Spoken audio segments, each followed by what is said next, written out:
YouTube, what's going on today, man? Look here, look, listen. Thanks for dropping on by the video, and I got kind of an important one I'd like to share with all of you out there today. Call of Duty Next is happening on Wednesday, a couple days from now, and Call of Duty Next is where all these influencers and YouTubers and Call of Duty YouTubers and such get flown out, all expenses paid to LA to get wine and dine and get early access of playing Call of Duty multiplayer and having it live streamed on all the websites, Call of Duty websites, Call of Duty platforms, their platforms to share with their fans and make a ton of money, subs, and social media interactions. And that makes it an absolute scam and makes anybody involved in Call of Duty Next a paid Activision employee. It is impossible to stay impartial and actually be critical of Call of Duty, and it is impossible to not be biased when you form personal relationships with the people making the game you're supposed to be critical about, as well as you're just getting paid. You're getting flown out to LA, all expenses paid. You're getting free hotel, you're getting free food, you're getting wined and dined and 69'd and getting treated like a celebrity. On top of that, in the past, these influencers have actually been paid and cut checks to show up and make content on that. At this point, we don't have any proof of that, but there was proof back in the day. White Boy 7th Street exposed all that as one of the people they offered to pay $10,000 and showed their contracts, and many other YouTubers like T. Martin and LEA, the big Call of Duty YouTubers back in the day, being paid tens of thousands of dollars to go to these Call of Duty Next events and make YouTube videos on said events.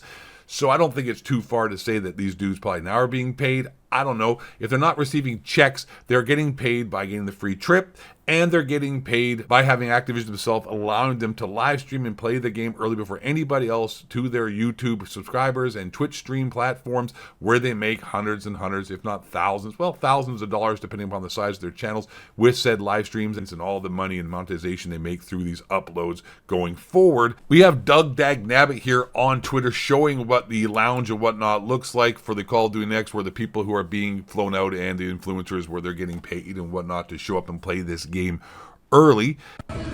Welcome to the Players Lounge at Call of Duty Next.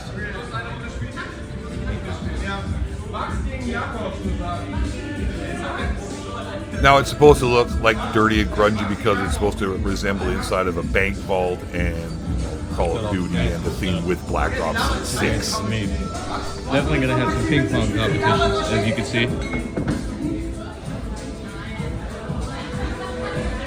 So as you can see, you know what I'm saying, all the free food, all the free swag, they get treated like MVPs, like celebrities, Call of Duty dork celebrities. Bunch of Activision and Treyarch employees always around, making sure they're always taken care of. And here's that vault, that little special vault room to make it try to look cool like Black Ops 6.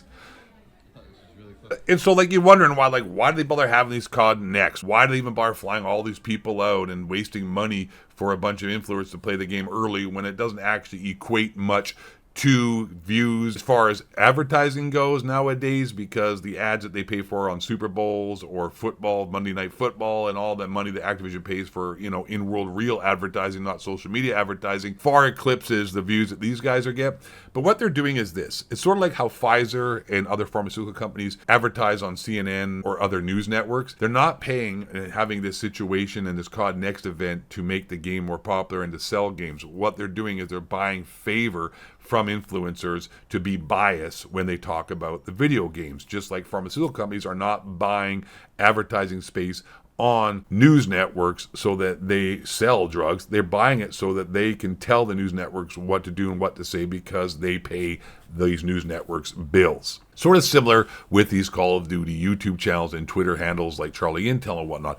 If they became overly critical of Call of Duty, they wouldn't be invited to these events, they wouldn't be insiders, they wouldn't get inside information, they wouldn't have access to developers, to Activision, and they would just be like in no man's land out there just like everybody else and wouldn't have any advantage when providing information and news, because nobody who's selling a game is going to want to be friends with media that is negative towards their product. And that's why they have these COD Next events. That's why they're friendly with these Call of Duty YouTubers and influencers, because they want them to be biased and they want personal relationships with them so they don't give negative news and press and videos about Call of Duty. or very little, because it's impossible to be unbiased when you have personal relationships with people and they're supposed to be negative about said people and their products. And this has been going on for a long time, man, a long time. So Call of Duty Next is nothing but just a scam, and it really is not created to give publicity to the game and give advertising to the game. It's more so to compromise those people going to the COD Next event so that they are not negative about the game. That's the video. Y'all stay black, question authority, and let the high cracker telling shapeshifters bring you down.